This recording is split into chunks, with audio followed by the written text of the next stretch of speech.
The scariest horror movies usually start the same way. Someone ignores a warning. Someone opens the wrong door. Someone walks into a place they never should have been. But the 5 people in these cases weren't doing anything reckless. They were living normal lives, making ordinary choices, surrounded by people who seemed ordinary too. And that's what makes these stories so hard to shake. Because by the time anyone realized they were inside a nightmare, the ending had already been written.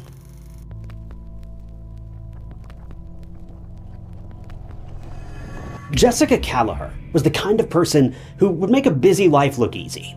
At 27 years old, she was living in Austin, Texas, working 2 jobs, continuing her education, and still somehow finding time for friends, laughter, and her dogs that she loved so much. During the day, she worked at the local H-E-B grocery store, and she spent time as a substitute teacher at Union Elementary School. And on top of all that, she was working towards her master's degree.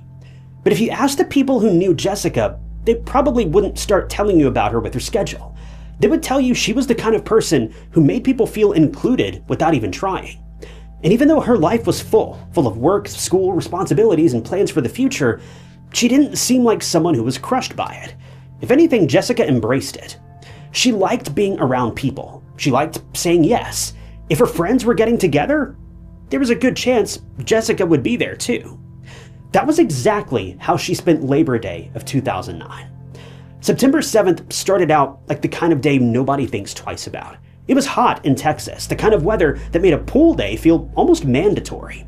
So Jessica and her friends spent the day swimming, hanging out, having a barbecue. It was relaxed and normal. The kind of holiday where time just slips by because nothing feels urgent.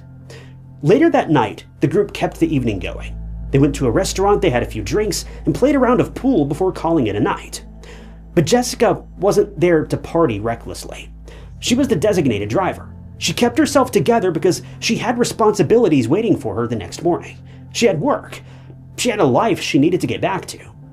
At around 1:30 in the morning, Jessica dropped off her friend, Melanie. Melanie even offered to let her stay the night, which would have been easy enough. Jessica could have stayed there, got some sleep, and worried about everything else in the morning. But Jessica said no. She wanted to run one last errand before heading home. And it was nothing dramatic, nothing unusual. She just needed to stop by Walmart and pick up dog food. After that, she planned to go back to her bed, get some rest, and wake ready for work the next day. It was the kind of small decision people make every day without thinking. Except this time, it became the last clear point anyone had before Jessica vanished.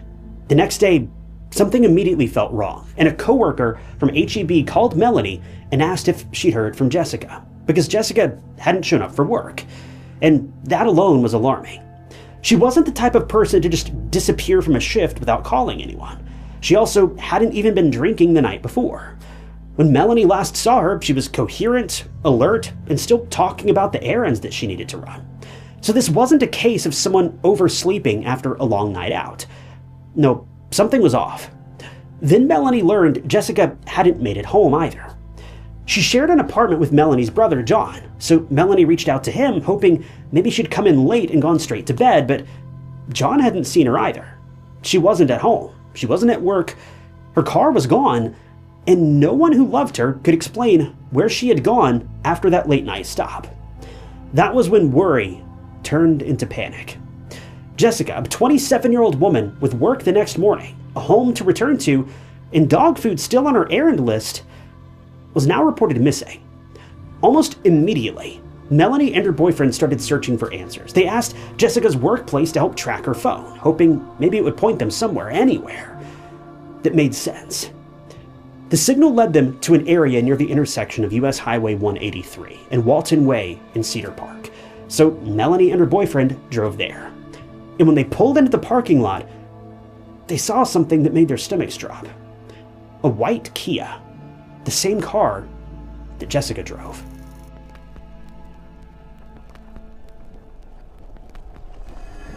Melanie and her boyfriend spotted Jessica's car right outside a Little Caesars in the parking lot. It was a hot day, but as soon as they stepped out of their car, they knew something was wrong.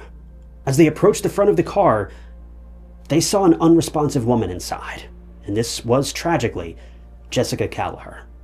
She was found deceased in her own car with serious and obviously fatal injuries. They also implied that she tried to protect herself. This was not just some regular heat stroke. It was something nefarious. But why? And who had done this? The police and paramedics were called immediately. But obviously there was no saving her. She was gone by the time that anyone even arrived. Melanie's close friend, who'd just been with her hours ago, and who was allowed to stay at her place overnight even though she turned her down, was now found in a parking lot, locked in her car, deceased right in front of her. When the police arrived, they immediately noticed the perverse nature of this crime, which is scary and heartbreaking. Officers also noticed that her wallet, her cards, and her car keys were missing. Now, since this area was not a remote place per se, the police started asking people who were around. They wanted to find out if anyone had seen her or heard anything suspicious around her car. And surprisingly, a lot of people did. One witness claimed to have seen her when she was arriving for her shift early that morning. According to witnesses, Jessica was still alive, but she appeared dazed and confused. She was in her car, seemingly crawling around it, looking for something, and then she was seen putting all of her clothes back on. Apparently, she was nude when these people first walked up. And then, the same witness saw her outside her car later, playing with her hair, doing odd gestures with her hands, and appearing lethargic and confused. Other witnesses claimed to have seen her tired and seemingly unaware of her surroundings. Her actions seemed bizarre to people at best. She seemed to be fidgeting with her clothes, her hair, her hands, and she was just acting like she was on a different planet. The police and everyone else were confused. Jessica had been seen alive just hours ago, albeit doing some weird things, but now she was in her car in the scorching hot weather with the windows rolled up, no longer alive. Everyone suspected a potential substance overdose at first, but her friends and family quickly shut that down because Jessica was not a user. If you remember, she was even completely sober the last time her friends saw her. She was not one to experiment with controlled substances. So what happened to her during this time window was currently a mystery. Luckily for the police, there was lots of surveillance cameras nearby, so they decided to trace her movements back to Walmart to see what she'd been up to. But the answers they found were not what they had expected at all.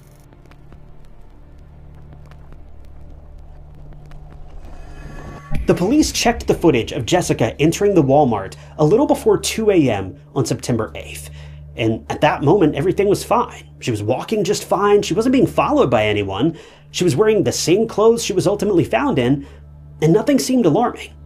Even inside the store, she walked straight up to the pet food aisle, got a big bag of dog food, and then was seen paying and leaving the store. And quick side note, the dog food was actually still found in the car with her, which is why police believe that something happened to her in between that trip to Walmart and her trip back home, because clearly she never made it home. Well, that was because someone was right behind her.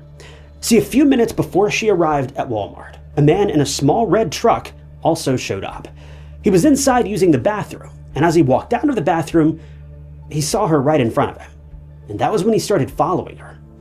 The man was wearing a brown shirt and a baseball cap, and had a lean and kind of normal build. His truck was parked just a distance away from Jessica's car, obstructed by trees by the cameras.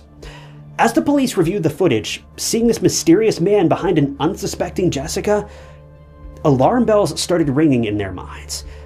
They knew where this was going. This man had deliberately singled out Jessica at the store. He was right behind her as the two exited the store, and another camera showed a figure walking straight up to her car behind her and getting inside before her car sped off into the distance and parked outside that Little Caesars, where it was ultimately found.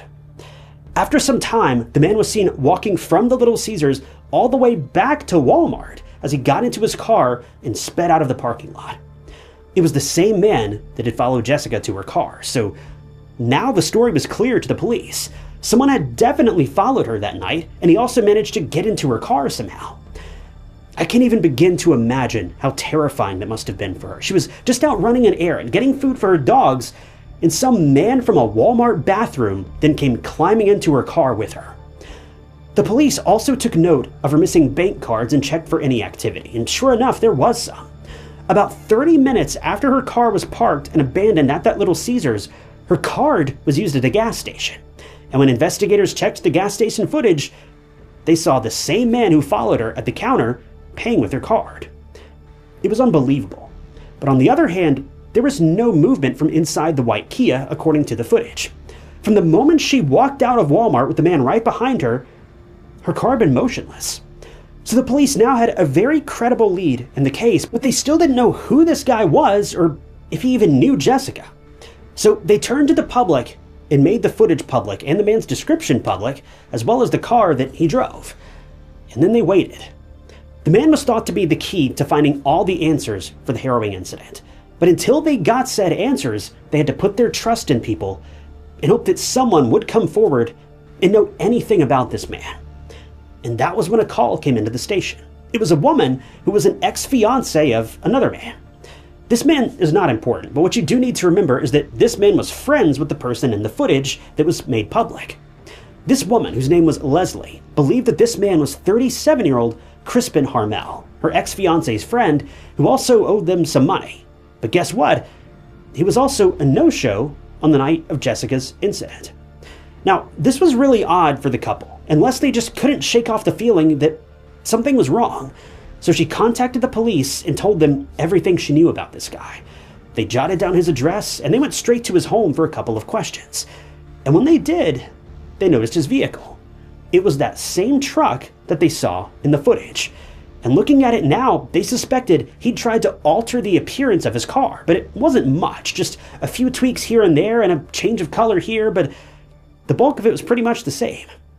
When the police knocked on Crispin's door and asked about Jessica, he answered in a calm, cool tone that he did in fact know her. According to Crispin, the two had actually made plans to meet up for some kind of sexual favor in the Walmart parking lot. The plot thickens yet again.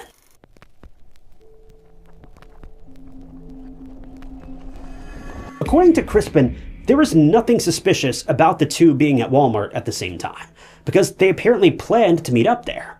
They met on an online adult website, and they talked back and forth in messages for quite a while before deciding to meet up for a rendezvous. The police were honestly a bit shocked by this, but they immediately knew that he was most likely lying. To start with, the whole story and the timeline didn't make sense at all. The police went through her phone at the time of her attack, and they didn't find any record of her interacting with a man named Crispin on messages. Still, they also didn't find any digital record of her ever visiting any of the adult websites that were mentioned by him either. She was busy with her two jobs, saving for a master's degree and enjoying her life as it was. Investigators couldn't find a single clue on any of her electronics or internet history that would corroborate anything Crispin said.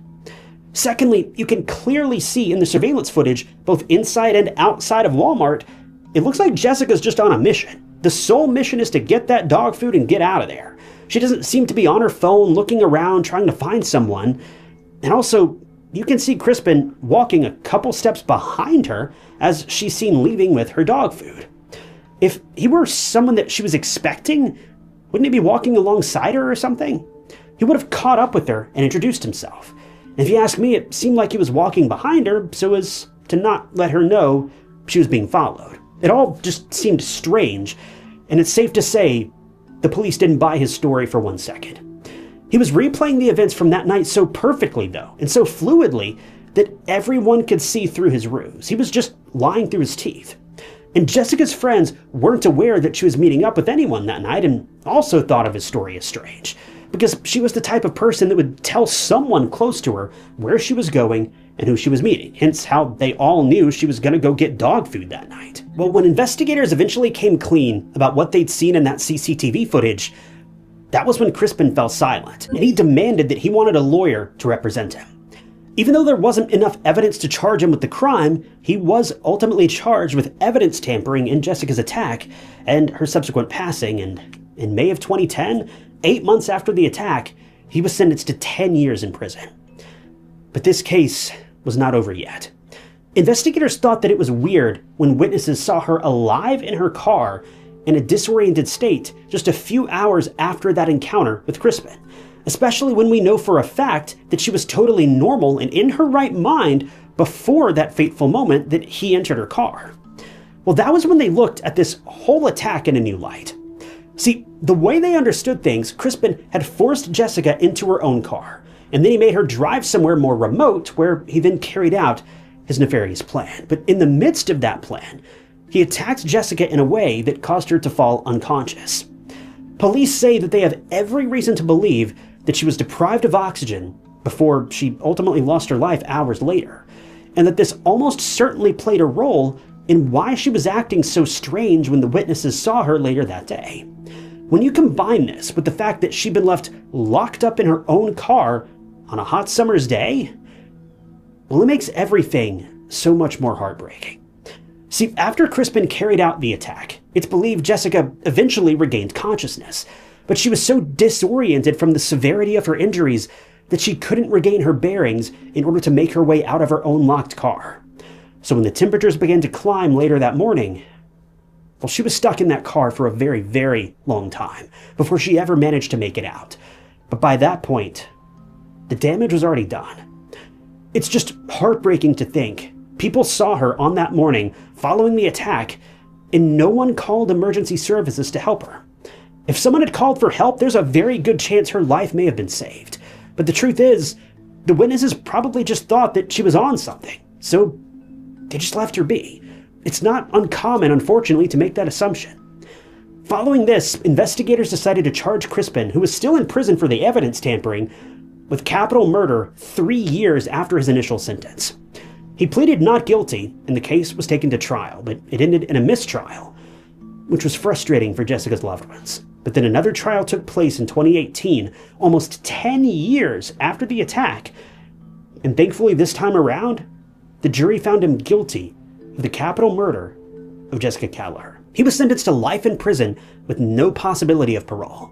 Now, he did appeal his conviction, but it was upheld in the end, leaving him to spend the rest of his days in jail for attacking a woman in a Walmart parking lot who was doing nothing but picking up dog food, planning to return home to her pets afterward and her ordinary life afterward. But she would never get that chance. She never got to enroll in her master's program. She never got to become that permanent elementary school teacher. Her dreams were permanently placed on hold, all because another human being who was in the wrong place at the wrong time. And that is scarier than any horror movie.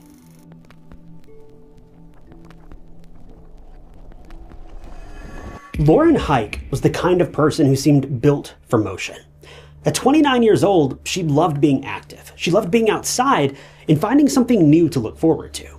That was part of what brought her to Phoenix, Arizona. Lauren had a restless, hopeful kind of spirit. She liked change and she liked new places. She liked the simple feeling of stepping outside and seeing what the day might become. But the people who loved Lauren would not describe her only by what she did. They would describe her by who she was. She was beautiful inside and out, caring, sensitive, and deeply loving. Her family said she had a heart of gold from the time she was young, and she wanted the best for the people around her. And she had this way of making even small moments feel meaningful. Lauren worked as an esthetician, and even though she was living away from her family in Washington, she never really let the distance separate them. She called and texted every single day. It was just who she was. She stayed connected, she checked in, she loved people openly. And she also had a wonderful group of friends in Phoenix, and by all accounts, she was the type of person who tried to notice the good in life. She counted her blessings, even the small ones, and on April 28th of 2023, that was exactly what she and her friends were talking about. That day, Lauren and her friends went around asking each other what they were grateful for. Lauren's answer was simple. She was grateful to wake up on a beautiful day, go for a walk, and get coffee afterward. Nothing about the answer was dramatic, and nothing about it sounded dangerous. It was just Lauren appreciating a normal morning, the kind of morning most people forget about as soon as it's over. But for Lauren, that simple walk would become the last thing she ever did. Later that day, she went out near 6500 East Libby Street in Phoenix. It was supposed to be another ordinary moment in a life full of movement, gratitude, and small joys. A hike, fresh air, maybe coffee afterward. The kind of routine that should have ended with Lauren coming home, calling her family, and telling them about her day.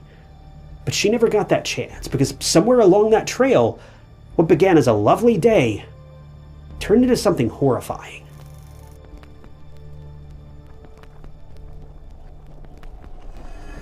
The trail Lauren had taken that morning was known as the Reach 11 Trail. And this wasn't some isolated, forgotten path in the middle of nowhere. People used it all the time.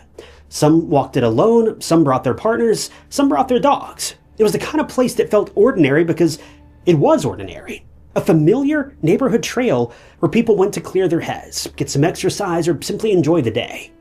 But the next morning, April 29th, that ordinary place became something completely different. A woman was walking her dog along the same path Lauren had taken when she noticed something in the distance. As she drew nearer, she was in total disbelief. Along the side of this quiet trail, she'd come across a body. But not just any body. She'd stumbled upon Lauren Hike, lying face down off the side of the trail. According to the police, the state in which Lauren was found was haunting. She was covered in countless wounds. There was forensic evidence everywhere, and her items had been scattered all across the area. It was clear she'd fought for her life, but she ultimately lost that battle. And what makes that detail even more unsettling is the fact that the woman who actually found her recognized her. She'd seen Lauren on that trail before. Lauren lived nearby, and this was clearly a place she visited often. And that matters because it shows just how normal this route was for her. This wasn't some risky detour, some unfamiliar shortcut. It was a place Lauren seemed comfortable being. A place where she should have been able to walk, enjoy the weather, and make it home safely. But by then, people in Lauren's life were already realizing something was wrong. Her friends from work noticed she'd not shown up for her shift, and that immediately raised alarms. Lauren was not the kind of person who would simply vanish from work without telling anyone. She was responsible, she stayed in touch, and when someone like that suddenly doesn't show up, it means something has changed. Her absence felt wrong enough that her friends called police to ask them to perform a welfare check at her apartment. And when officers arrived and knocked on her door, no one answered. Around that same time, a woman on the trail had also called 911 after making that terrible discovery. And very quickly, police began putting the pieces together. A young woman who'd failed to show up for work. She wasn't answering her door, and now a woman matching her description had been found along a trail. The worst possible answer was becoming impossible to ignore. Officers responded to the area where Lauren was found, and investigators began processing the scene. Her body was taken for an autopsy, while detectives searched the trail and the surrounding areas for anything that might explain what could have happened. The autopsy revealed that Lauren had suffered multiple serious injuries. Investigators also found signs that she tried to get away, but tragically, she couldn't escape. Nearby, police found some of her belongings, including her phone, near a barbed wire fence. That detail helped support what investigators were beginning to believe. At some point, Lauren had either been confronted or attacked, and during the struggle or the chase, she tried to run. And in the process, it seems that she dropped some of her things. Then investigators found something else. A single shoe print. And it didn't match the shoes that Lauren had been wearing. That one detail changed everything. It suggested Lauren had not been alone out there. Someone else had been on that trail with her. Someone close enough to leave evidence behind. Someone police now needed to identify. Clothing, shoes, and other items found near Lauren were sent for forensic testing. But while they waited for those results, investigators focused on another question. Had any nearby camera captured what happened before Lauren disappeared from view? Because by that point, a full day had already passed. They were already behind, and every hour mattered.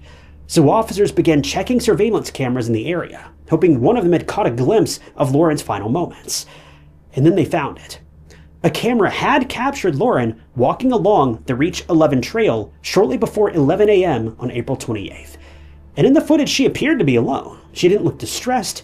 She wasn't running. She wasn't looking over her shoulder. She was just walking like anyone else was, enjoying a normal hike that day.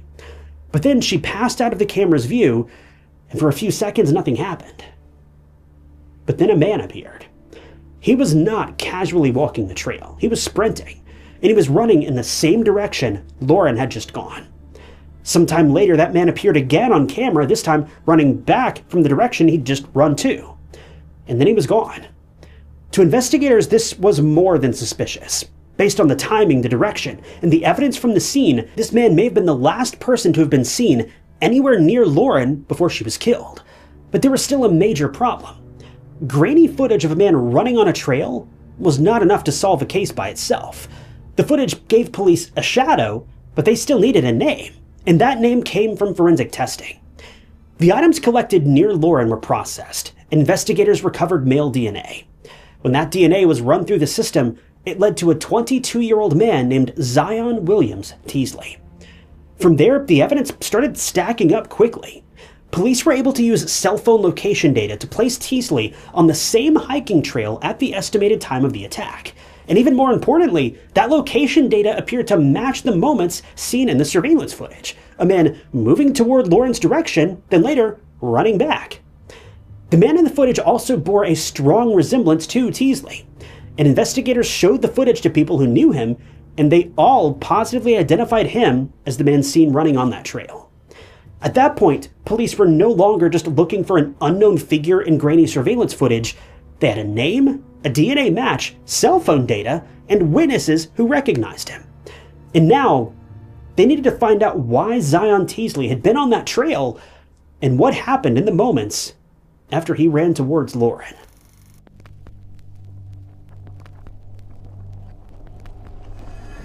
On May 4th of 2023, 6 days after Lauren Hike was attacked on Reach 11 Trail, police found Zion Teasley's home. And the location alone made the case feel even more disturbing. He lived just a 5-minute walk from the trail where Lauren had been found. By that evening, he was under arrest. But the police, the way they got to him is one of the stranger details in this case. After investigating the released still images from the trail footage, people in the area began studying it closely. One of those people was Zion's probation officer. At first, something about that image stood out to him, but he couldn't immediately place it. But then it clicked. The headphones. The man in the surveillance footage appeared to be wearing a pair of headphones that looked similar, and the probation officer realized that he'd seen Zion with what appeared to be that same pair. Now that alone was not proof, but it was enough to make him suspicious. Now Zion already had a criminal record, we already had all the evidence I mentioned a moment ago, but there was another detail that made this timing feel even more alarming. Before the arrest, Zion had purchased a ticket out of state to Detroit, claiming he was going there for a funeral in the family. But to his probation officer, this sudden funeral story didn't feel right. So he contacted the police, and from there, the case moved fast. During his police interview, investigators asked Zion about his whereabouts and whether he was familiar with the hiking trail. When they showed him a still image from the surveillance video, Zion initially confirmed that the person in the footage was him. But almost immediately, he started walking that back, acting as if he was not completely sure. That was not the only thing investigators found concerning, though. Zion was also known to carry a weapon, and according to the case, that weapon was consistent with the injuries. Lauren had suffered, and by that point the evidence was no longer just pointing vaguely in his direction, it was beginning to surround him. But before going further into that interview, it's important to understand a little bit about Zion Teasley and really what was going on before Lauren's death. And from what's been publicly reported, Zion had been raised Christian, and his own writings and online activity suggested that he struggled deeply with questions about his sexuality, his identity, and his faith. Those conflicts appeared in journal entries, online searches, and conversations. In March of 2019, he also entered the Marine Corps to be trained there, and he left about 3 months later without completing the course. But it's not been made really clear why he left and if it was voluntarily or if he was removed. There were also claims that Zion had struggled with depression. But what's known is that before Lauren's death, he'd also been fired from a job for being hostile towards female employees. He'd also allegedly stolen products from that workplace. So even before this case, there were already signs of instability, aggression, and behavior that concerned the people around him. And then there was his criminal record. At the time Lauren was attacked, Zion was on probation. And in 2020, he'd been arrested for robbery, armed robbery, and disorderly conduct. And later he took a plea deal pleading guilty to armed robbery. And as part of that deal, 10 other charges were dropped, including some serious felony charges. He was then sentenced to 16 months and served time at Red Rock Correctional Facility in Arizona. And he was released in November of 22. Lauren was killed just 5 months later. At the time of his release, he'd reportedly been classified as a medium-low-risk individual with a low likelihood of reoffending. But in hindsight, that assessment would become one of the most haunting details of the entire case. But as of now, there had been no clear motive given for Lauren's death. And during questioning, Zion didn't make things any clearer. He was inconsistent, he was evasive, and at times deeply unsettling. At one point, he seemed certain that he was the man in the footage, but then later he backed away from that statement. And then his answers became even stranger. At one point, he claimed he wanted to look like Lauren and said he'd taken pictures of her on the trail. But then his explanations seemed to blur, and he appeared uncertain whether Lauren was the woman from the trail or someone he'd known from prison and wanted to resemble. No one really knows. It was all confusing. And when police asked him why he thought he was at the police station in the first place, his response was disturbing in a way that almost raised more questions than it answered. He immediately denied having anything to do with any sexual offenses, saying it had been, quote, a long time since he had done anything like that. This was a very strange bit of information to volunteer, and the odd details kept piling up. According to the case, Zion appeared to be wearing clothing connected to items he'd stolen from his former workplace. When investigators showed the surveillance footage to his former coworkers, they recognized the clothing he was wearing. And then police asked him whether he'd planned to kill Lauren, and once again, his answer was not exactly reassuring. He said, "I'm definitely not the person who plans to kill another person. If I were to do something like that, it wouldn't be premeditated." That kind of answer doesn't really close a door. It just opens another one. And in the end, Zion was charged with first-degree murder and a probation violation. He was held in the Maricopa County Jail on a $1 million bond. And now investigators had to make sense of the same question everyone else was asking. Why would a man who lived just minutes from the trail allegedly run towards a woman he didn't know and leave her family with a loss they could never undo or even explain? For now, prosecutors are seeking the death penalty, arguing this was not random chaos, but it was something planned. Zion remains held without bond, and his attempted trip to Detroit is only deepening concerns that he might run. But as the murder case stalled, his past began catching up to him. New charges surfaced from an alleged knife attack in 2020, followed by a separate indictment involving sexual exploitation of someone who's underage. And with each new case, Lauren's trial keeps getting pushed further away. And now, the trial is set for January of 2027. And while his arrest came quickly, justice has not. And for Lauren Hike's family, every delay means waiting even longer for answers, for accountability, and for closure that they desperately deserve.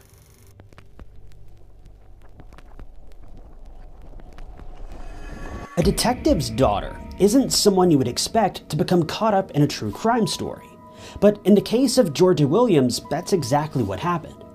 Now, Georgia wasn't this criminal's first victim, but investigators ensured she was certainly his last. Georgia was lured to the home of someone she felt completely comfortable around, someone she felt she could trust more than anyone else in the world. But this notion of trust was quickly shattered when Georgia realized she was in for a lot more than she bargained for. Georgia was subjected to what was likely hours upon hours of unspeakable terror, unlike anything you could imagine. What should have been a calm evening between friends turned into the stuff of nightmares. Georgia Williams was born on a cool day in mid-September back in 1995 in Shropshire, England. She had a sister who was a bit older than her, and the two would grow up in the home of their parents, Lynette and Steve Williams, with Steve being a detective. Georgia is remembered for being a very lively girl that was always full of energy, someone who could make friends with darn near anyone, the type of person many of us aspire to be.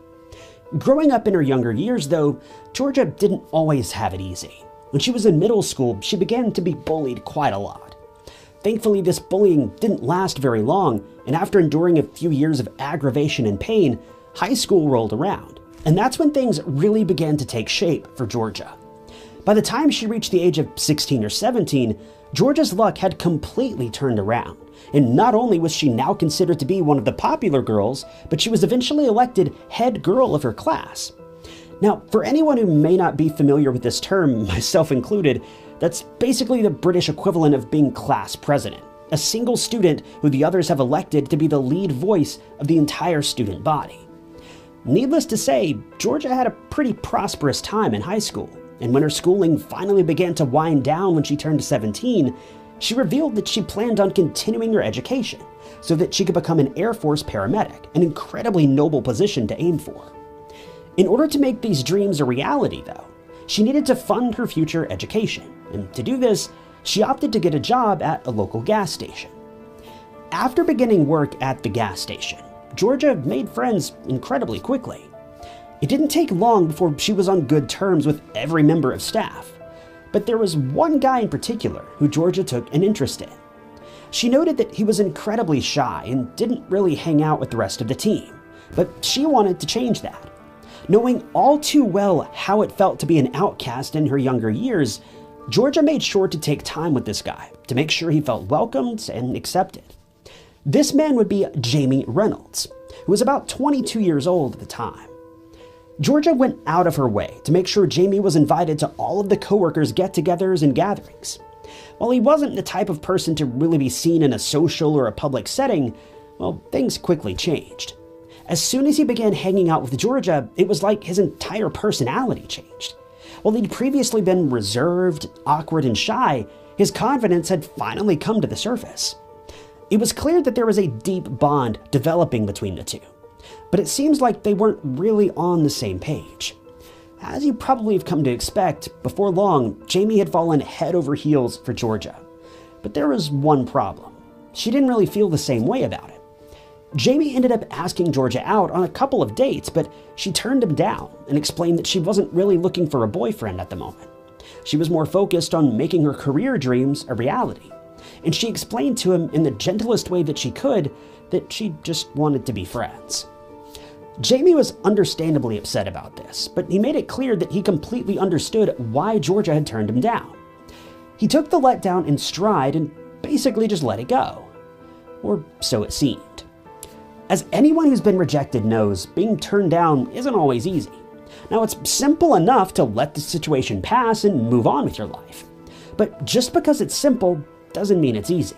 Jamie understood this all too well, because this was one of the hardest things he'd ever done. It would seem that Georgia was one of the only people who was ever really willing to give Jamie the time of day, and he was terrified of letting her slip away. So he concocted a plan to make sure that would never happen. By the time Jamie turned 23, he and Georgia had been friends for the better part of a year. Feeling like he could confide in her, he'd spoken with Georgia multiple times about how unsatisfied he was with his life. He couldn't fathom the thought that the best life would ever be for him was working a job at a gas station. He wanted more, and who could blame him? Georgia spoke with him about what his dreams were, what his hobbies may have been, and what he wanted to do with his life.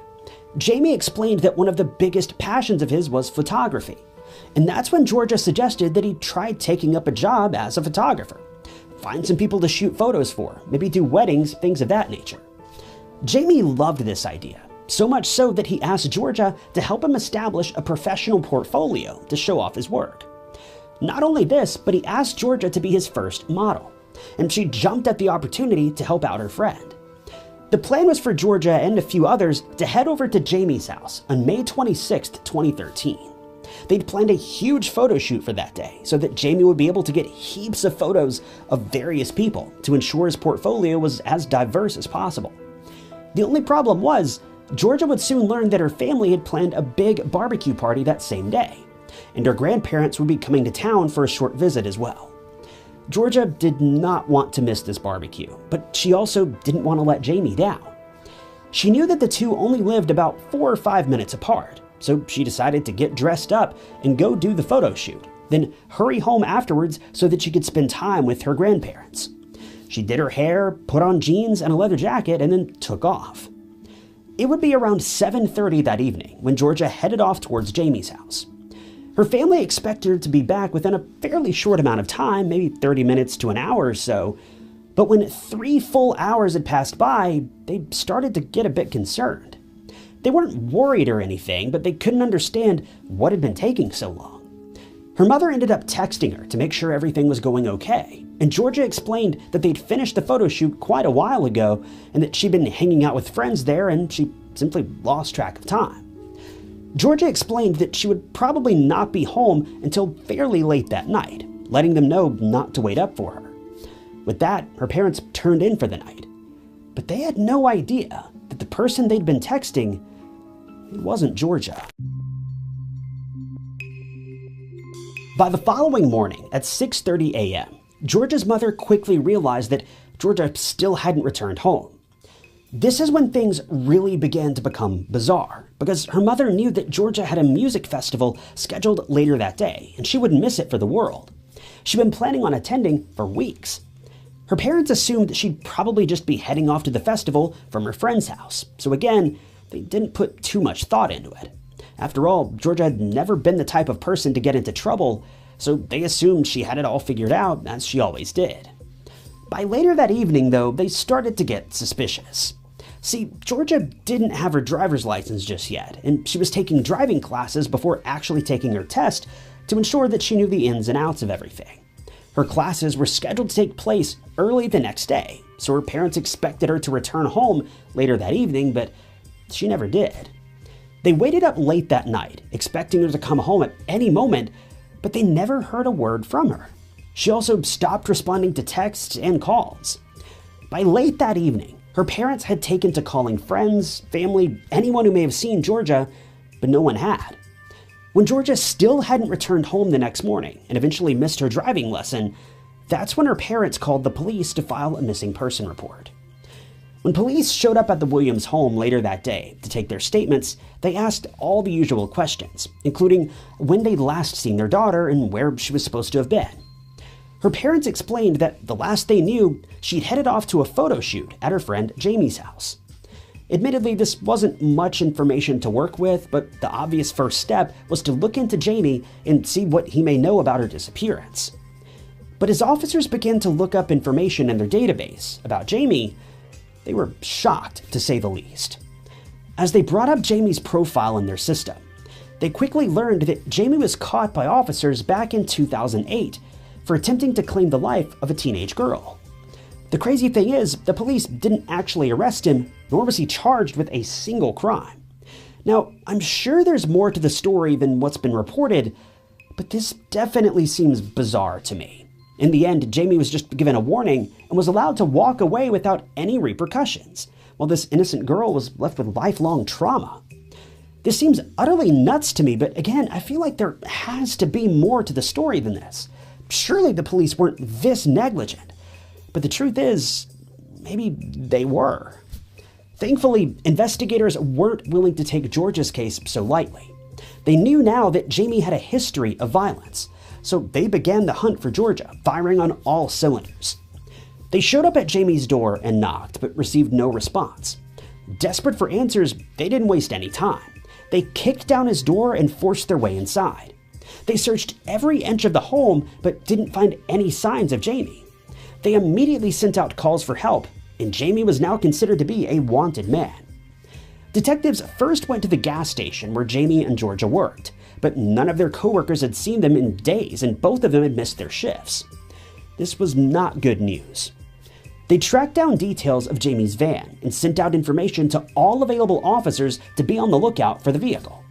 After searching the ends of the earth for any sign of him, officers eventually tracked him down more than 200 miles away in Scotland, of all places. This man hadn't just skipped town, he fled the country entirely. This was all the info police needed to know that Jamie was up to something. But what was it? When police questioned him about Georgia, he quickly pulled the "I don't know" card and left it at that, insisting he had no knowledge of where Georgia went after the photo shoot that day. Investigators weren't having any of it. They detained him and transported him all the way back to Shropshire for a proper interrogation. But the news that he would reveal, well, it wasn't anything that Georgia's family wanted to hear. Police were now highly suspicious of Jamie. In fact, the text messages that Georgia's family had received on the night that she went missing, now these were getting called into question as well, as Jamie may have been the one to send them. Considering he had a history of assault and was found while fleeing the country, police now had enough evidence to search his home for clues about Georgia. They didn't know how he was involved in her disappearance, but they felt highly confident, at the very least, that he knew more than he was letting on about Georgia. As they searched his home, they managed to track down the camera that he'd been using on the day of the photo shoot. Lucky for them, the SD card was still inside the camera too. The only problem was the card had been completely wiped. Not a single photo remained. But investigators weren't going to let this stop them. Detectives brought the SD card to their digital forensics team, and without much issue, the team was able to recover all of the deleted photos. See, when you delete a photo off of something like an SD card or a hard drive, those photos aren't actually deleted. To put it in super simple terms, they basically just be moved to a hidden folder where they'll just sit there and wait until that space is needed for other files. Then they'll be gradually deleted one by one. You could think of it as throwing something in the trash, but not taking the trash out. Yes, the trash is out of your way, but until it gets taken to the dump, it's easy enough to just take things back out of the bin. That's basically how these photos were recovered. When forensic specialists managed to recover the photos, nothing could prepare them for what they had found. Turns out, Jamie did have a photo shoot that day, but he and Georgia were the only ones in attendance. Unbeknownst to Georgia, no one else had ever even been invited. The photo shoot began like any regular photo shoot. There were various photos of Georgia looking happy, smiling, and posing. But all of a sudden, the tone of the images shifted. Soon, Georgia's clothes were missing. Things only got worse from here, as the next few photos showed Georgia with a rope hanging loosely around her neck with a very concerned, terrified expression on her face. The next few photos, well, they were worse. It was incredibly clear that Georgia was being held against her will.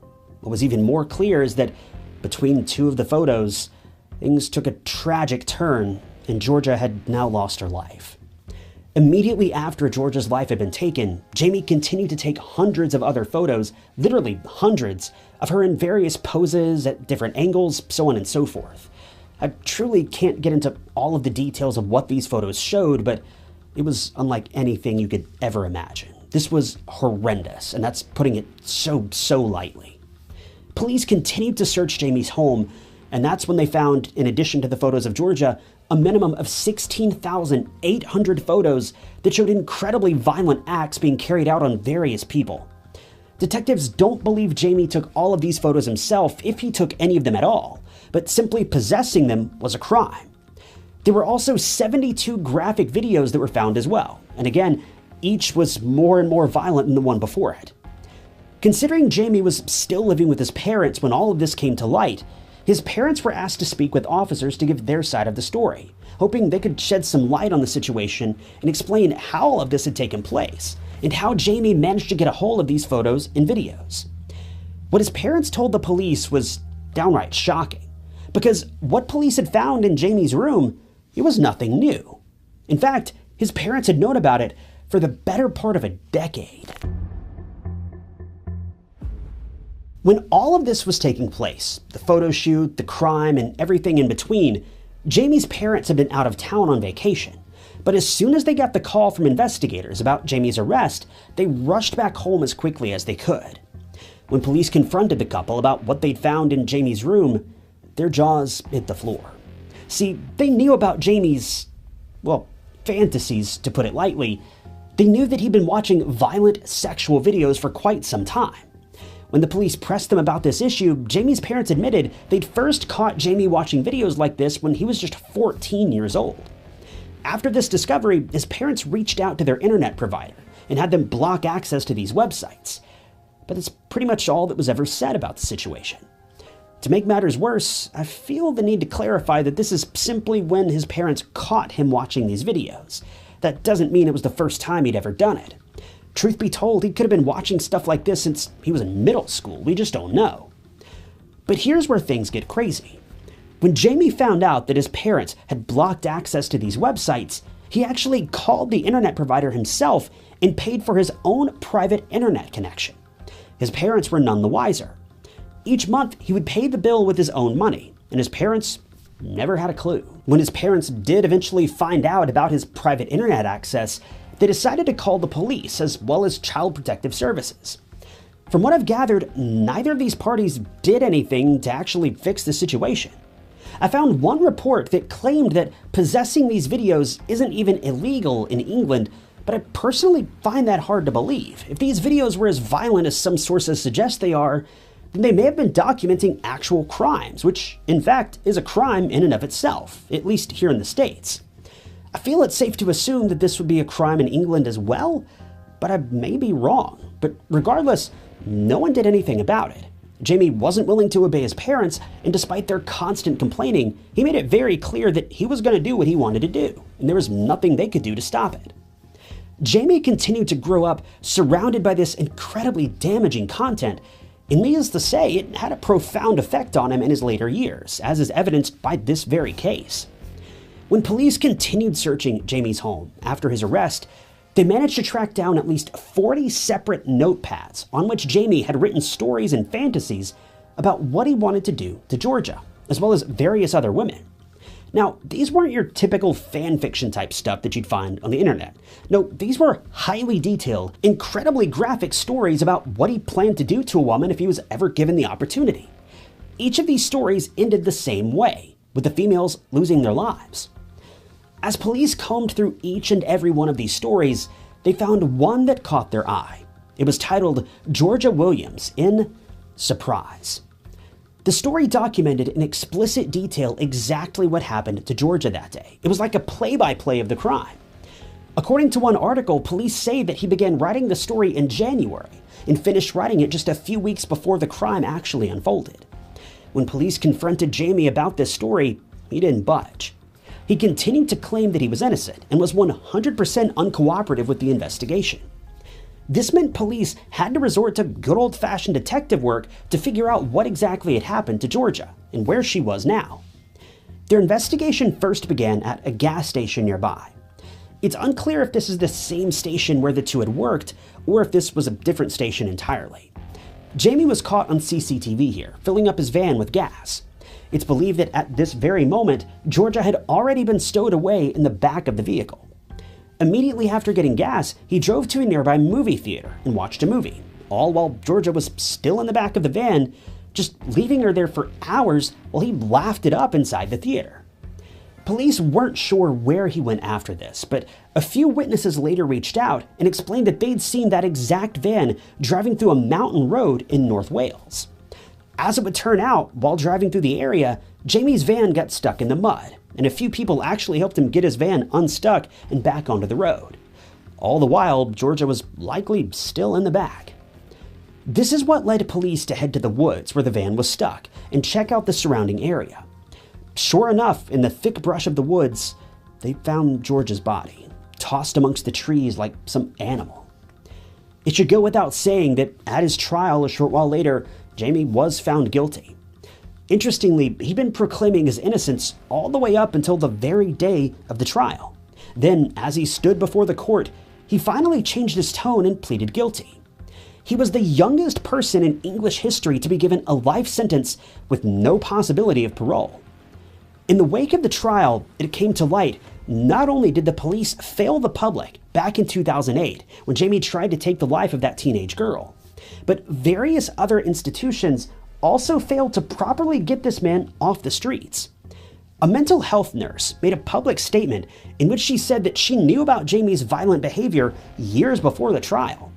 She recalled a series of photos that Jamie had drawn, presumably when he was a child, each of which depicted a woman with a rope hanging around her neck. According to this nurse, nothing was done about this and the situation just faded away.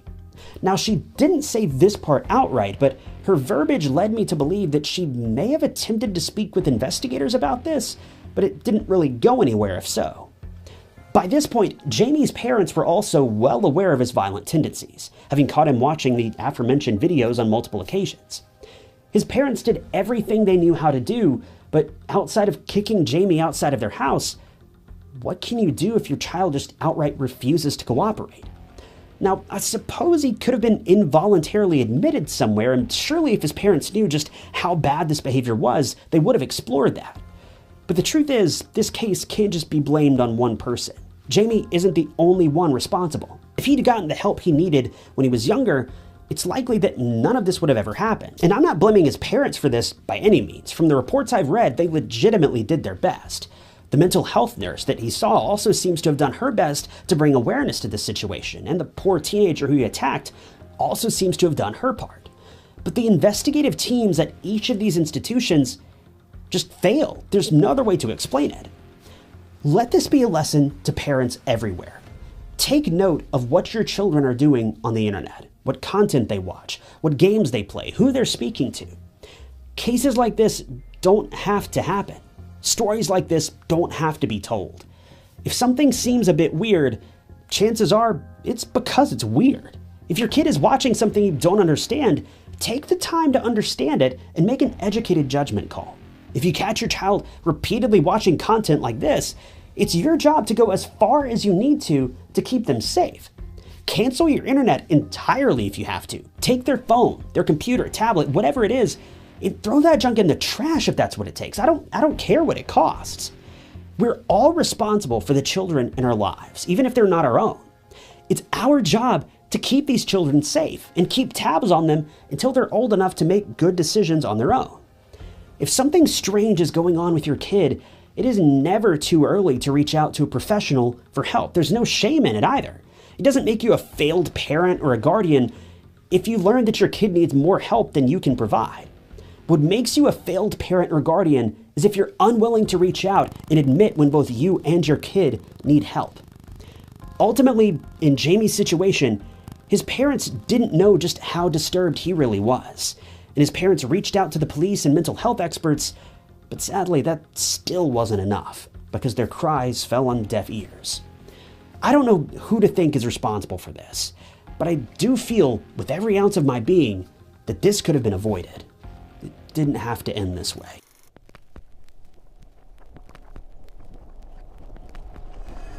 In January of 2007, the Shetland Islands experienced a truly horrifying crime. Investigators say that famous children's author Richard Horne, better known as Harry Horse, took his own life alongside his wife Mandy in an apparent romantic pact. But the story that detectives shared with the public, well, it isn't at all what it seems. Born in May of 1960, Richard spent the first decade of his life growing up in a farmhouse called Church Farm Cottage, located in Brandon, Coventry, alongside his parents Derek and Josephine and his 3 sisters. Brandon is known for being a super small village with a population of just about 500 people. Now, this village is home to several incredibly old cottages and pubs, and when you think of old-timey England, this is probably the type of place you think of. Small, quiet, quaint, and super rustic. Richard's family also had a second home in Salcombe, where they would spend their vacations fishing and swimming and hanging out on their boat, which they named the Ormond. By 1970, the family moved to Warwickshire, and it's here that Richard found his true love, storytelling. He would tell his sisters that their house, known as Christmas Hill Farm, was one of the resting spots where Santa Claus stopped to take a rest while delivering Christmas presents to children all over the world. He was always coming up with crazy stories to tell others, and it seemed like he did a great job at it. These were pretty captivating stories that almost always seemed to have some basis in reality, just enough to make them believable. Now, growing up in the countryside gave Richard a sense of freedom, and he loved horseback riding and spending time in nature. In fact, many years later after his passing, tales would be told of how his horse would often come home without him when Richard wasn't ready to head home yet. And that's pretty telling of how much Richard loved the outdoors, when even his own horse would say, "Okay, I think that's enough." As for how he got the pseudonym that he was so well known by, well, it was all thanks to the headmaster at his school, who during roll call accidentally pronounced his surname as Horse instead of Horn. And the moniker stuck for the rest of his life when he decided that he would make it the perfect pen name, Harry Horse. At age 13, he would develop a love for cricket, a popular sport in the UK. He started playing cricket while attending Wreckin College, and here Richard really began to hone his skills as a storyteller and an illustrator, and even won awards for his drawings. After graduating from Wreckin College, Richard found a job at a lawyer's firm, where he started to gain some valuable experience, but for Richard, well, his attention was more focused on the artistic side of his personality, as was evidenced by a decision that he made when he turned 19. A decision that would alter the course of his life forever.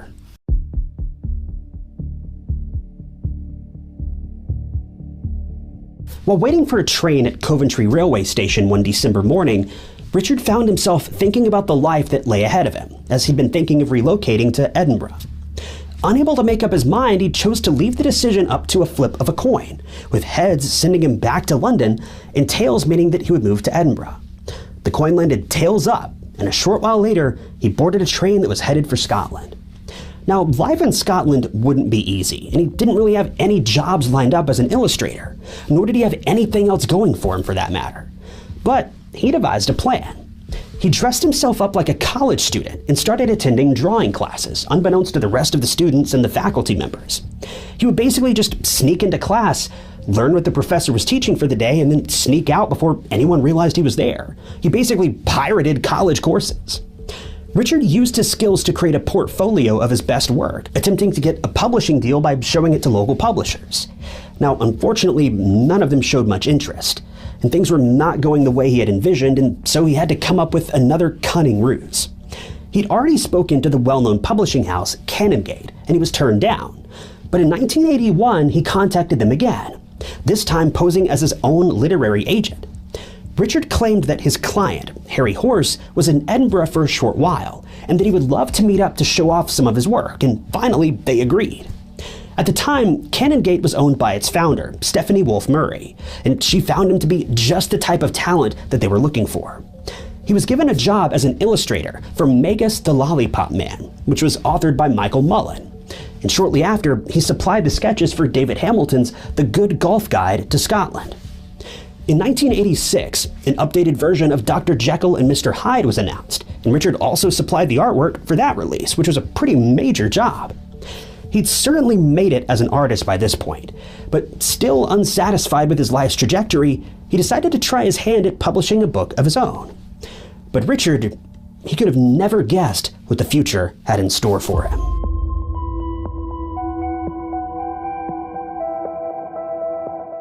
Richard wrote his first book, entitled The Ogopogo, My Journey with the Loch Ness Monster. And quite unbelievably, his first efforts saw him receiving a Scottish Arts Council Book Award.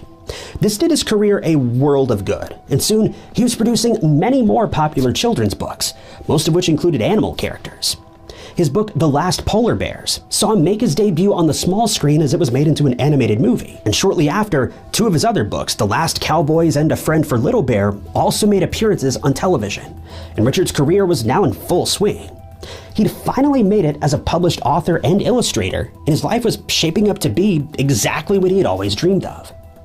By 1989, Richard had started to explore other aspects of his creativity, and had started his own band, touring across the country.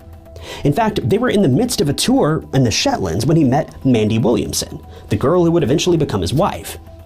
The two got married the following year and found an apartment in Edinburgh where they lived with their dog named Rue, who Richard would later feature in many of his stories. Now, the apartment didn't offer much room, but they were happy to make it work, and Richard's friends would describe Mandy as the counterpoint to his volatile nature.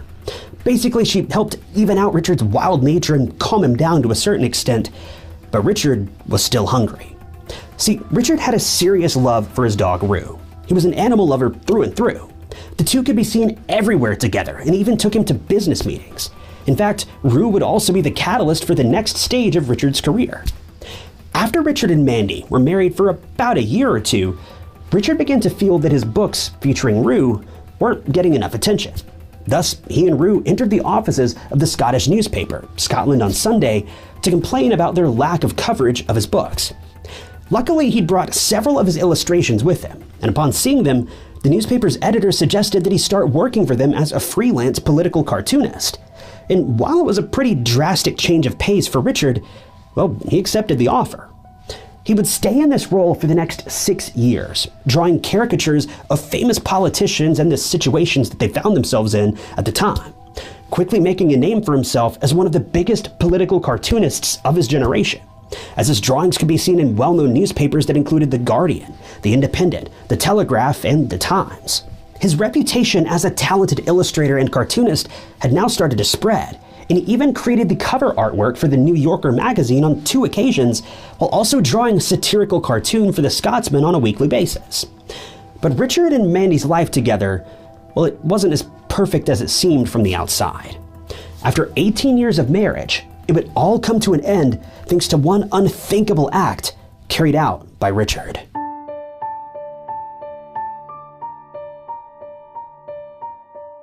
By 2004, Richard and Mandy had decided to move back to the Shetland Islands in Scotland. This decision came after they received the unfortunate news that Mandy was suffering from a seriously aggressive form of multiple sclerosis, or MS. The change in Richard's demeanor from this point on is a testament to how much he loved his wife, as he became ever more depressed at her failing health, and before long he'd started to use illegal substances to cope with her loss of mobility and their lives together. His family would later reveal that he found it increasingly difficult to see her struggling with the condition, and it caused him to fall into a deep, deep depression. By 2004, Mandy's condition had worsened to the point where she was barely able to talk, and she had to receive constant care, which caused Richard a great deal of worry. In fact, he once commented to friends that he hated having to bathe and change his wife every day. Now, it's unclear if he hated doing this in general, or if he hated that her health had failed her, but I tend to believe it's most likely the latter, as Richard was more than willing to do whatever was necessary for his wife. Though, admittedly, Richard hated the fact that the two had moved back to the Shetlands to be closer to Mandy's family, as it was a very quiet and calm area, and Richard had grown used to the hustle and bustle of London over the years, thriving in the chaotic lifestyle. Those he spoke to about his concerns took it as a sign that Richard was still very much in love with his wife, and that the decline in her health was starting to take a toll on him. But these days, there are many people who disagree with this sentiment.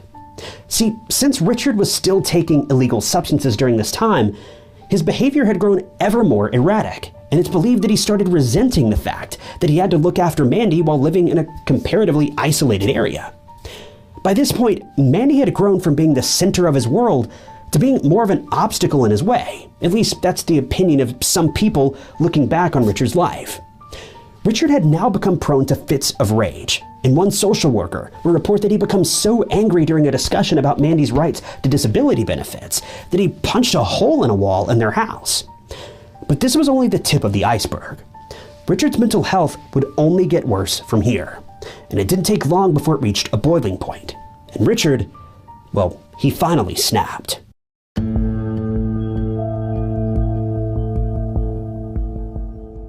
In the days and weeks before the crime, Richard retreated further into depression, and his addiction got much worse. He would eventually cut off all contact with his family, an act that's always worrisome when someone's dealing with depression and struggling to come to terms with difficult circumstances. He did keep in contact with some of his friends, though, and in January of 2007, he invited two of their friends over to their place for dinner. But the evening didn't exactly go to plan, and Richard was acting strangely all night. The two friends would later tell investigators that Richard had, at some point in the evening, used an unspecified medication, after which he became agitated and on edge, which caused them pretty serious concern. They added that after taking the substance, he became more animated than normal, and he was walking around the house muttering to himself, at one point saying, "It's a wonderful night for a killing." Prior to this, Richard had been, for the most part, his normal, happy self, but now they could hardly recognize him. What worried them most of all is that they noticed that Mandy seemed to be afraid of him. As they were getting ready to leave, she asked him to stay over for the night since she didn't want to be left alone with him. The friends declined the offer, likely because they didn't want to get involved in the couple's marriage issues, but also probably because they didn't want to deal with Richard's strange behavior anymore. This guy was clearly out of his mind at this point. After turning down Mandy's offer, the friends left and didn't think much else about the situation, believing it would all blow over soon enough. But by the following morning, a couple of the friends returned to the house, as one of them had left a piece of clothing there the night before. But when they walked through the front door, they were met with a terrifying, horrific sight. The friends had just walked into a crime scene.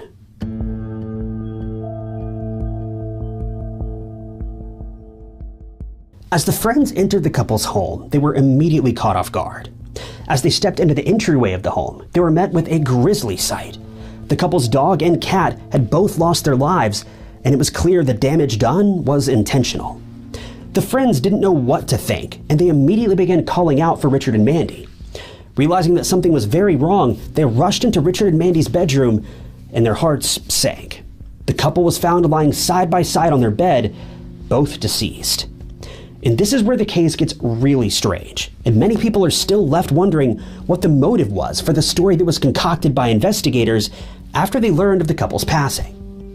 Since Mandy's family was living close by, they were quickly informed of her passing, though it would take several days before Richard's family ever received the news. When they finally did, the details sounded like something out of a fairy tale. The police told both families that Richard and Mandy had attempted to end Mandy's life via an overdose, since she was suffering too much to carry on, and Richard could no longer stand watching his wife's health deteriorate. But tragically, the attempt failed, and this left the couple more depressed and desperate than ever before. The media reported that they decided to enter into a pact that would bring an end to the suffering for both of them, and it was even hailed as a, quote, true Romeo and Juliet tale. They were portrayed as a loving couple who couldn't face the world without each other, and that they decided that they would rather end their lives together than have to live the rest of their lives alone. As one would imagine, both families were devastated at hearing the news, but they accepted the version of events that detectives had offered them, since in their minds, there was no reason for them to hide the truth. But the thing is, they would eventually learn that the couple's passing was anything but romantic, though it would be more than 6 months after the incident that the truth would finally be revealed to the public.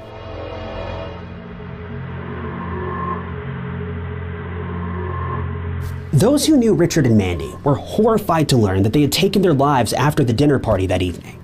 As awful as this already was, the details that emerged thereafter were even more shocking.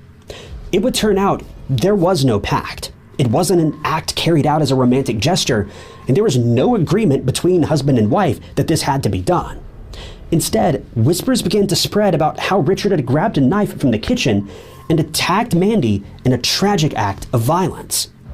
We know that this wasn't a consensual act since investigators found defensive wounds on her arms and hands, and it would soon be revealed that he jabbed her as many as 30 times before bizarrely turning the weapon on himself.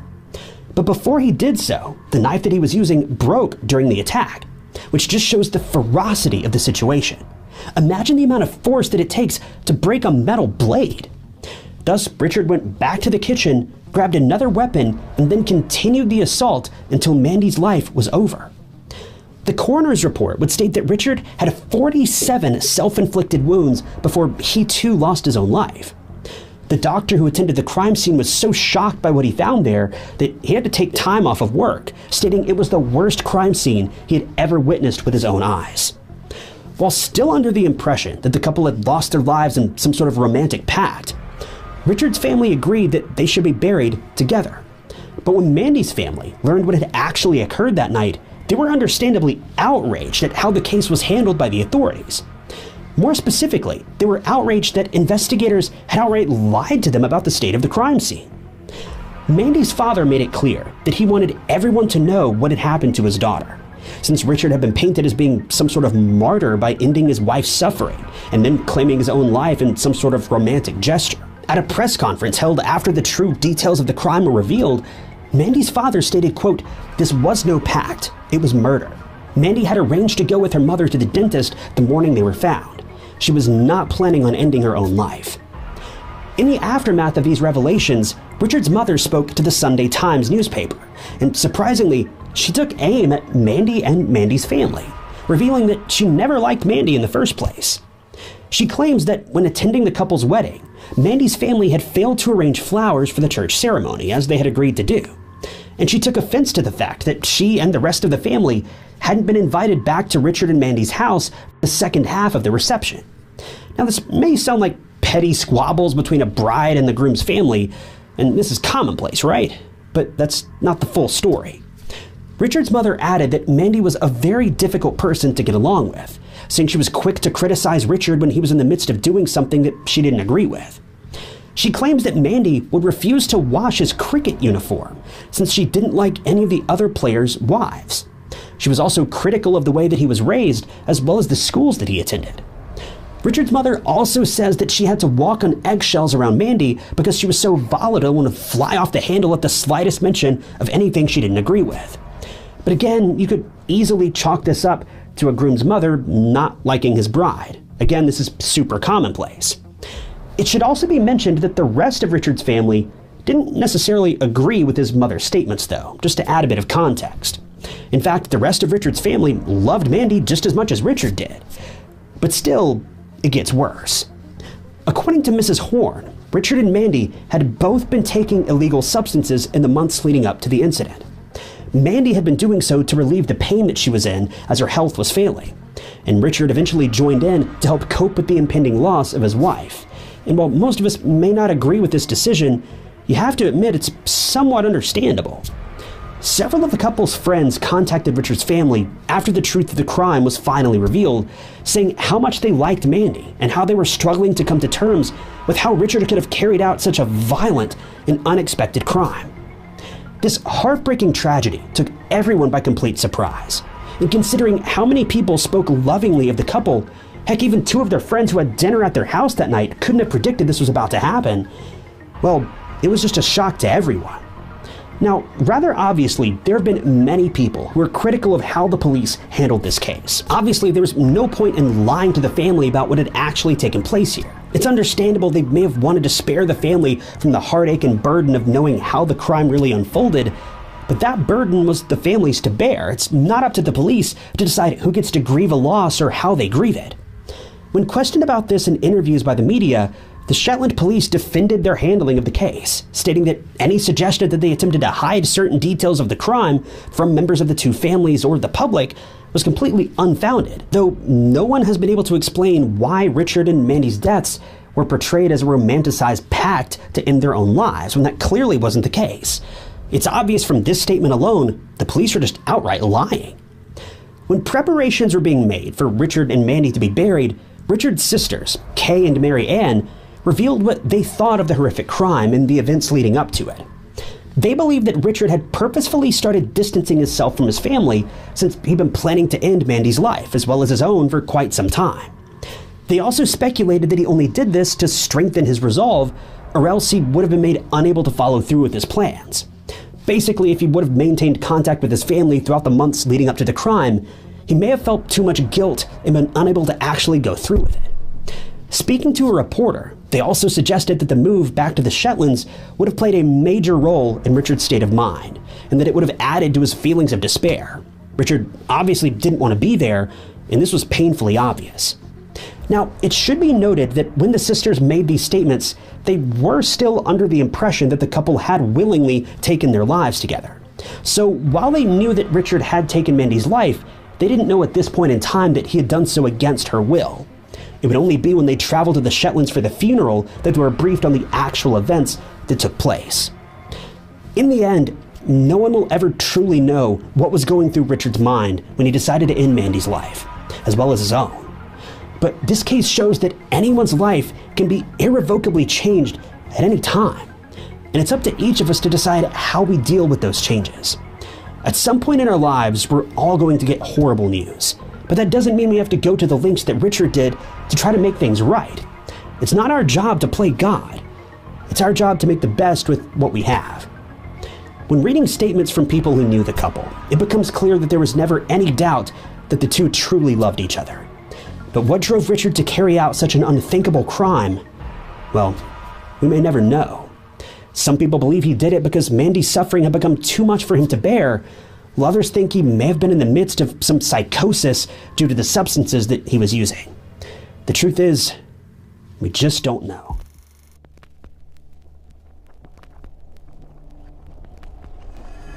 Before Nicholas Tartaglione became the kind of name that people would later connect to federal charges, prison headlines, and even Epstein, he was someone very different. He was a cop. Tartaglione was born in Westchester County, New York, one of two siblings, and by all outward appearances, his life seemed to follow a fairly conventional path. He graduated high school in 1985, and then stepped into the world of law enforcement, a career that, at least on paper, was built around order, discipline, and public trust. But Nick's career would not become a clean story of service. It would become a trail. After attending the Westchester County Police Academy, Nick moved through several police departments, including Mount Vernon, Yonkers, Pawling, and eventually Briarcliff Manor. At one point during a short 13-week stint at the Pawling Police Department, he even worked in the K-9 unit. And from the outside, it looked like he was building a resume. But looking back, well, things were just slowly unraveling, because by the time that Nick arrived at the Briarcliff Manor Police Department, his story had begun to shift. He'd resigned from the Pawling Department in April of 1996, and not long after joining Briarcliff Manor, the problem started. And strangely enough, the first spark was not some dramatic scandal. It was a parking ticket, a $50 parking ticket. That may sound almost laughably small compared to everything that would come later, but in Nick's life, this was one of those moments where something tiny exposed something much larger underneath. And within a year of joining the department, a hostile dispute began brewing, one that would grow more bitter with time, more personal, and even bleed into criminal allegations later on down the line. For most people, a parking ticket is an annoyance, but for Nick Tartaglione, it was the beginning of a much darker pattern.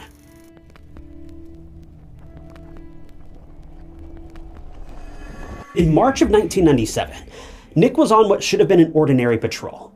He noticed a car with an expired license plate, and he wrote up a $50 violation, and under normal circumstances, that would be the end of it. A minor ticket, a routine stop, something most people would either pay, fight, or forget. But the man who owned that car was not someone who just quietly let things go. His name was Clay Tiffany. And in Briarcliff Manor, Clay was known for being a blunt, loud, confrontational, and completely uninterested person in softening his opinions. He hosted a public access show called Dirge for the Charlatans, where he used his platform to criticize local government officials, police officers, and anyone else that he believed deserved to be called out. Clay was not polished, and he was not careful, and he was not the kind of person who chose his words gently. And after his encounter with Nick, Clay took the fight straight to television. Following his arrest by Nick, Clay went on his show and claimed that he was mistreated by a police officer. But he didn't stop there. He accused Nick of making offensive remarks, issuing threats, and even warning him that he supposedly had Italian mafia connections that he could use to have Clay seriously hurt. Whether people believed Clay or not, the situation now was no longer about a parking ticket. It had become personal. And for the next year, the tension between Clay and Nick only grew more volatile. By May of 1998, Clay was at the police station filling out a complaint when that feud took another disturbing turn. According to Clay, he was sitting in his car when Nick just suddenly appeared, forced him out, threw him over his shoulder, and then carried him into the police station.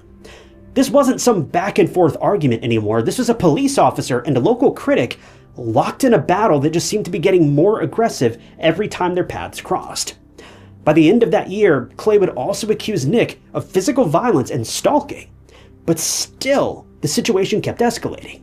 It's now May of 1999, and Nick was arresting Clay yet again, this time after Clay allegedly shouted at a passerby while entering a municipal building parking lot. He was charged with disorderly conduct and resisting arrest. Clay was eventually convicted on one of those charges, though that conviction would later be overturned. But even that wasn't the end of it. That same year, Clay was charged with stalking Nick. Now, Nick claimed that Clay had been following him and making threatening phone calls to his father. But the thing is, depending on who you asked, each man was claiming to be the victim of the other. But then came July. Clay had gone to Scarborough Park after one of his routine swims in the Hudson River. Once again, he crossed paths with Nick, and once again, the confrontation turned physical. This time, Nick arrested him for assaulting a police officer, resisting arrest, and trespassing. But when the dust settled, the injuries did not look equal. Clay was hurt badly enough that he had to be hospitalized. Nick, on the other hand, came away with nothing but a fractured hand. And then Nick went even further. He filed a $12 million lawsuit against Clay, accusing him of damaging his reputation. By this point, that original $50 parking ticket felt almost impossible to believe. What began with an expired inspection sticker had turned into arrests, accusations, violent stalking claims, lawsuits, hospital visits, and a feud so intense that outside authorities eventually had to step in. The FBI and county district attorney began looking into Nick for possible brutality. But even after Clay had claimed this, and even after the visible injuries he'd suffered, investigators couldn't find enough evidence to bring a conviction. For Clay, that felt impossible, because from his perspective, the proof was written all over his body. Still, Nick's career was beginning to crack. In August of 1999, he was suspended from the police force and charged with first-degree perjury. Once he was suspended, the open charges he'd brought against Clay were automatically dropped. But 3 months later, Nick was acquitted for the perjury charges, so once again, Nick just got to walk away, at least for the moment. But Clay Tiffany was not done fighting. By the year 2000, after years of arrests, threats, injuries, accusations, everything, Clay filed his own lawsuit against Nick, and this time, the case didn't just simply disappear. 3 years later, Clay came out with a victory. Nick settled with him for $2 million. For Clay, that settlement finally closed one of the strongest and most exhausting chapters of his life. The $50 parking ticket had turned into years of chaos, but eventually, he survived it. Now for Nick, though, the story was nowhere near over, because not long after that, he was involved in an accident that led to his retirement from the police department. He was granted a disability pension. He left law enforcement behind and moved into a completely different kind of life. At first, it almost sounded like a strange attempt at reinvention, but Nick began dog grooming, and then he opened an animal shelter. And in 2015, he bought land in Otisville in Orange County and used it to house rescued animals, mainly dogs and horses. On the surface, it looked like the former officer had traded conflict for quiet land, animals, and a new beginning. But that version of Nick Tartaglione was not the whole truth. Because according to what investigators would later uncover, after leaving police work behind, Nick didn't just disappear into retirement. He stepped into something much darker. And this time, the accusations would not be about a parking ticket, a local TV host, or an ugly feud with one man. They were about drugs and, eventually, murder.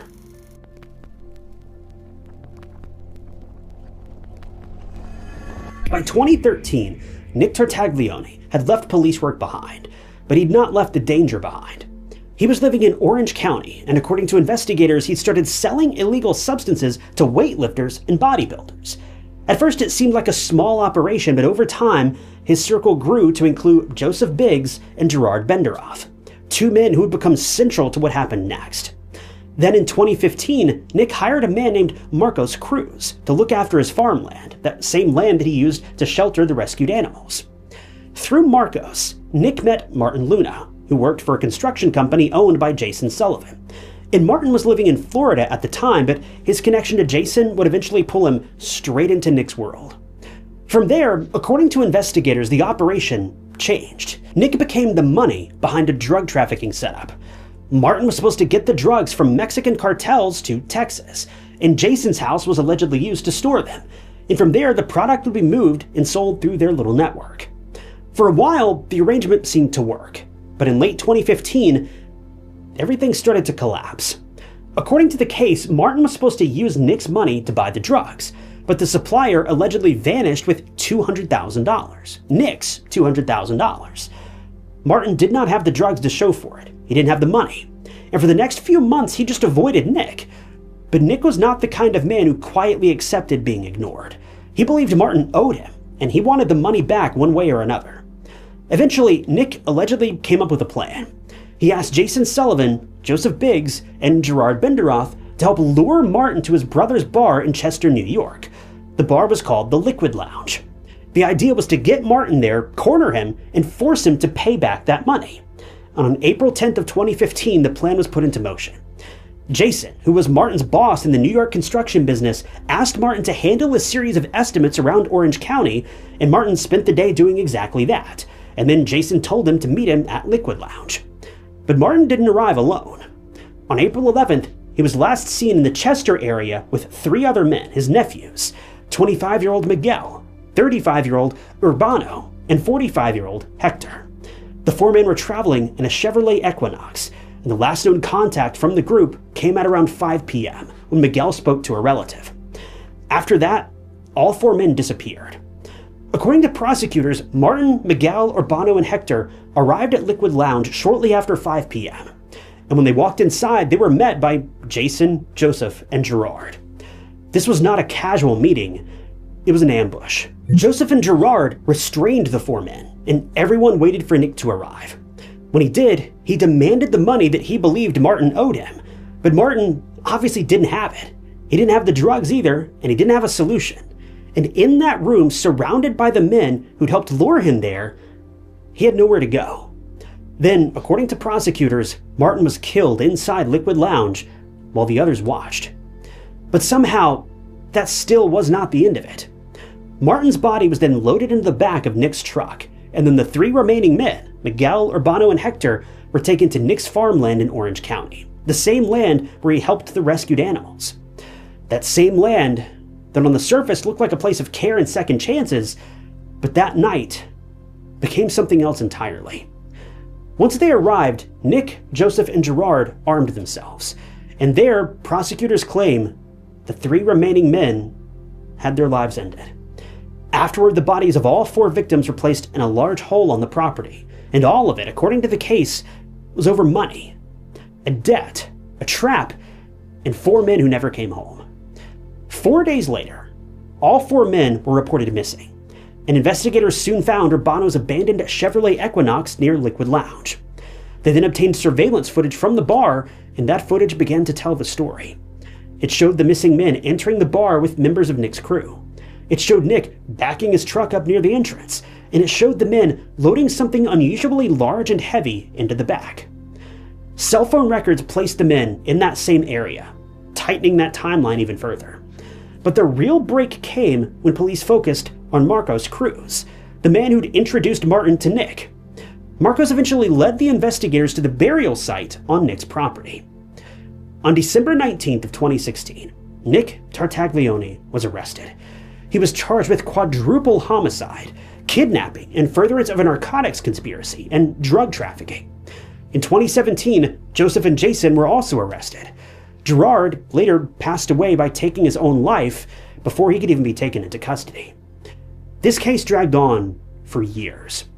Jason Sullivan was eventually sentenced to 10 years, Joseph to 16, and after a long series of delays, Nick was found guilty on all charges, and he was sentenced to 4 consecutive life sentences.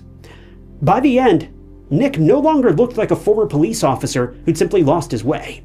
He looked like a man who'd carried violence with him everywhere he went, from the badge to the drug trade to a quiet piece of farmland where 4 men were never supposed to be found. But if you can imagine, the story of Nick Tartaglione still wasn't over, because while he was locked away behind prison walls, he became close with someone almost all of us has heard of, a little small-time criminal by the name of Jeffrey Epstein.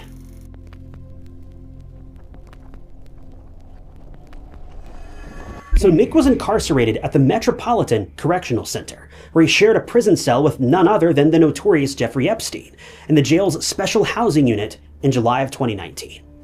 Just when you think the crazy stuff is over, a new detail takes you by surprise. According to Nick's lawyers, the two had a cordial relationship, but an internal prison interview shows that Nick claimed that Jeffrey made him feel uncomfortable. Just a few days into his incarceration, Jeffrey was hospitalized for serious injuries to his neck, and at that time he was cellmates with Nick. Nick denied having any involvement in the incident and stressed that his injuries were self-inflicted. According to Nick, he was sleeping on the floor of the cell with headphones in his ears and a sheet over his head when he felt something touch his foot. And when he removed the headphones and the sheet, he saw Jeffrey sitting on the floor with his eyes open. Nick called out his name several times, but he got no response, and then he called for the guards. When Jeffrey was attended to, he was found to have marks on his neck, and he was found lying in the fetal position. Interestingly, one of the guards who wheeled Jeffrey out of the cell that evening claimed that Jeffrey accused Nick of assaulting him, and another unnamed source claimed that Jeffrey was fearful of Nick, while another source claimed that Jeffrey told his lawyers that Nick had tried to hurt him. But oddly enough, Jeffrey stated in an internal interview that he didn't feel threatened by his cellmate. So it's unclear who's lying and who's telling the truth. A prison investigation was held, and in the end, Nick was cleared of all suspicion. But following this incident, Jeffrey was moved to an observation cell and supposedly placed under careful watch. But then he would be found unresponsive in that cell on August 10th of 2019. This time he was all alone.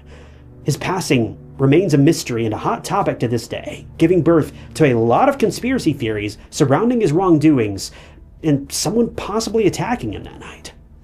Following Jeffrey's death, Nick claimed that he was apparently threatened by prison guards to never utter a word about his former cellmate. But Nick had spoken of mismanagement, mistreatment, and poor quality checks in that facility, which is partly true, because in August of that same year, a judge ruled that conditions at the facility were unacceptable and that there was room for massive improvement. But even though he was cleared of suspicion regarding the July 23rd and August 10th incidents, Nick is still at the center of many conspiracy theories surrounding Jeffrey Epstein and his mysterious passing. He repeatedly denied having anything to do with his death and has maintained that his death had to have been self-inflicted. His lawyers had also filed a request to check the surveillance footage from that night, but they were told the footage was conveniently deleted due to some data entry error. Strange. The FBI, though, later claimed that they had the full catalog of recordings from that night, but even their footage is mysteriously missing a few key moments. Moments that could help solve this case once and for all. Moments that the FBI themselves claim to have, but moments that they conveniently refuse to release to the public or also claim never existed. It's a whole thing. In the end, Jeffrey's passing was officially declared self-inflicted. Nick is still in prison for the 4 murders he committed previously. But many wonder if that number may be 5.